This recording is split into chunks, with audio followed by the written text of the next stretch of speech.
Hello guys, good morning. Plancha time guys. Habang hinihintay natin yung matapos yung ating labahan.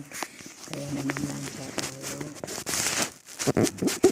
Pasensya na guys.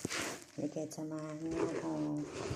Plancha, pasensya na sa boses ko kasi masama yung pakiramdam ng aking nalamunan. Siguro dahil sa lamig. Naglamig na kasi dito sa Saudi.